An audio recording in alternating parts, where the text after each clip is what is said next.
Улсын хурлын хяналт шалгалтын тухай хуулиар улсын хурл жил бүрийн 4 сарын 1-ээс дотор энэ улсын хөгжлийн жилийн төлөвлөгөөний гүйцэтгэлийн тайлан хэлцэнэ гэдэг хуультай. Тэгээ өнөөдөр дотор хэлц дуусахгүй бол бас хууль зөрчигдөх гээд байгаа. Гэтэл өнөөдрийнх нь цаг хугацааны хувьд бас яг ингээд 5 дахь өдөр засгийн газар ерөнхий сайд огцорчоод засгийн газрын тухай хуулиараа ерөнхий сайд нь огцорхоор засгийн газар бүрэн бүрэлдэхүүнээр огцорно гэсэн юм хуулийн залт. Тэгэхээр энэ сайд нар бүрийн эрхийн хугацаа дуусчаад байгаа. Тэгээ өнөөдөр сэтгэлгүүдээ орж ирэхгүй биш. Сайд нар ингээд огцорцсон учраас одоо хариулахад бас хэцүү байгаа. Хариулж болохгүй болчиход байгаа. Тэгээ ийм нэг бас хуулийн нэг ийм асуудал үүсчихэд байна. Цаг хугацааны хувьд үүсчихэд байгаа. Тэгэхээр би учир сайдад юу хэлэх гэж байна гэхээр бас 5 дахь өдрөөс хойш яамдууд эзэнгүй байгаа гэж ойлгож болно. Сайдгүй. Амьдрал баян өнөөдөр хүртэл 3 өдөр 4 өдөр болж байна. Ахаад цаашдаа хязгаар засгийн газар бүрэн бүрэлдэхүүнээр болох юм. Энэ хугацаанд бас асуудал гарах үе. Яамдуудыг үүргэжүүл шийдвэр гаргаж эзэнтэй байлгах, хариуцлагатай байлгах, ажил судруулахгүй байх. Ийм чиглэлээр бас тодорхой үүрэг чиглэлээр өгөхгүй бол энийг дагаад ажил салгардаж шүү.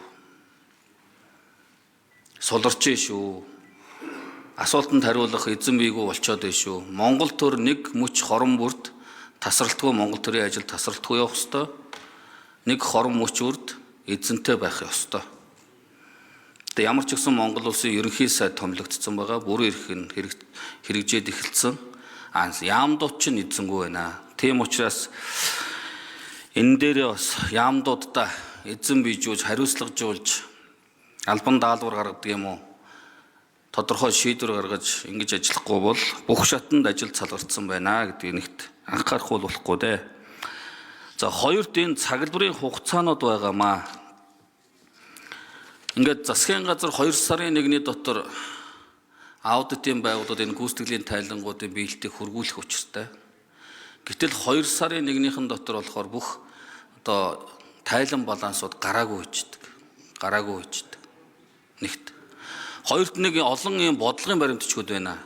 Улсын 5 жилийн хөгжлийн төлөвлөгөө, засгийн газрын үйл ажиллагааны хөтөлбөр, тухайн жилийн үйл ажиллагааны хөтөлбөрийн тайлан гэдэг 4 жил 4 тайлан гаргаж байгаа. Энэ бүх бодлогын баримтчгүүд биелэлт тайлангууд нь дандаа адилхан бие биенээсээ копидод хулчиж байгаа. Ингээд нөгөө нэг бүх шатны төрийн захиргааны албан хаагчдад төрийн үйлчилгээнийхээ ажлыг иргэдэд үйлчлэх үйлчилгээний ажлаасаа илүүтэйгээр захиргааны цаасны ажилдаа дарагдаад байгаа чи энэ багхгүй юу? Тийм учраас би ямар санал хэлэх гэж байгаа вэ гэхээр бас одоо яг энэ цаг үед хяналт шалгалтын тухай хууль, дэгийн тухай хууль, улсын хурлын тухай хуулийн төслүүд боловсрогдоод явж байгаа энэ цаг үед бас цаашдаа энэ 4 жил 4 тайлан гаргадаг, 3 адилхан тайлан 4 удаа гаргадаг болж ядаж 2 жилд 1 удаа тайлан гаргаад бүрэн эрхийн хугацаа өнгөрөөд 2 жилийн дотор явцын нэг үнэлж дүгнэж за дараа нь эцсийн байдлаар 4 дахь жилд нэг үнэлгээг нь үздэг. Ийм байдлаар 4 тайлан гаргадаг нь 2 тайлан гаргадаг болж ядаж энэ тайлангуудыг цөөлөх асуудлыг нэг цаашдаа энэ хууль юмд өөрчлөлт оруулаад явбал яасан юм бэ? Яасан. Тэгэхгүй бол баахан адилхан тайлангуудыг баахан адилхан копидж гаргадаг. Хэрэглэх газар нь яамдуудаасаа нэгдэг, яам нь агентлагаасаа нэгдэг, агентлаг нь аймаг нийслэлээсээ нэгдэг, аймаг нийслэл нь сум дүүргөөсөө нэгдэг. Ингээл ерөөсөө нэг тайлангаас тайлангаа энээс гадна баахан үндэсний хөтөлбөрүүдийн тайлан гаргадаг. Тийм учраас энэ нөгөө төрийн албан хаагчдыг тайлангаас Учрал сайд. За зандаг учир гишүүн ажлын хэсгийг нь ахлаад их хурлын тухай хууль, түүнийг дагалаад төрийн албаны хуульд өөрчлөлт оруулах хуулийн төслийг боловсруулж дууссан байна. Энэ хууль дээр төрийн албан хаагчаас нэг тайлан нэг л удаа нэхнэ.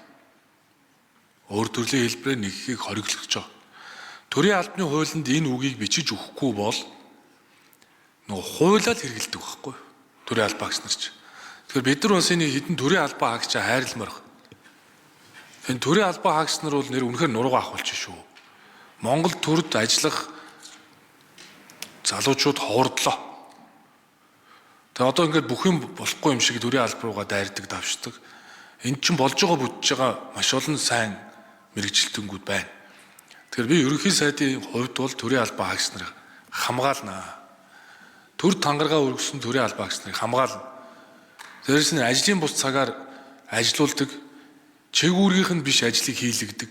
Энэ хүмүүс чинь ер нь одоо бараг 40% бараг өөрийнхөө үндсэн чиг үүргээс өөр ажил хийж байна. Тэгээ орой шүн дүүл хүртэл тайлан бичиж байна. Төрийн албаа агч нар жилд зөвхөн төлөвлөгөөд 37 тайлан гаргаж байна. Төлөвлөгөөд бус бол дэлтэхгүй шүү дээ. Бөөх шатны дарга нар нэг юм илгээ гэдэг ингээд тэр хүмүүс чинь үндсэн ажил хийж чадахгүй. Ийм байдалтай байна. Тийм учраас энэ хуулийг гаргаж өгөхөд одоо анхаараасаа гэж би сандаг очир гишүүнээс хүсэж байна. Засгийн газар бол once only гэдэг зарчим хэрэгжүүлнэ гэж би өчигдөр ерөнхий сайдын илтгэл дээр хэлсэн. Нэг тайлангүй нэг л шаардна. Ажлын бус цагаар ажиллахыг одоо хориглох хэрэгтэй. Хагас бүтэн сайнаар хүмүүст ажилтдаг одоо болох хэрэгтэй. Ажлын цагаар ажлаа хариуцлагатай хий.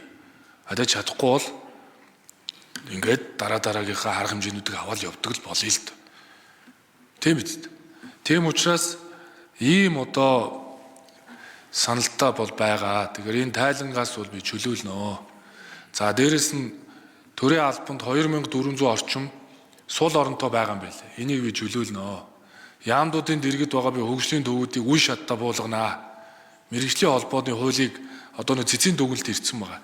Тэгээ бүртгэлийг нь тэр хууль зүйн яамн дээр аваачиж хагаад бүртгэлийг хийгээд мэргэжлийн холбоонуудад шилжүүлнэ. Бүтээмжийг бол нэмэгдүүлнэ. Төрийн хэмнэлтийн хуулийг бол бүтээмжийн хууль болгох хэрэгтэй. Бүтээмжээрээ л ярина. Ингээ явахгүй болохгүй нь тийм учраас таны бол саналыг би ойлгож байна. Одоо хурдан хугацаанд сайд нараа томилоод ажилдаа орох хэрэгтэй байна.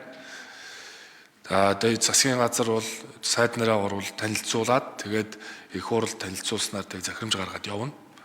Одоо бол яам нийлүүлүүл дахиад сарын дараа тодтгол явах ийм эрсдэл бол байна.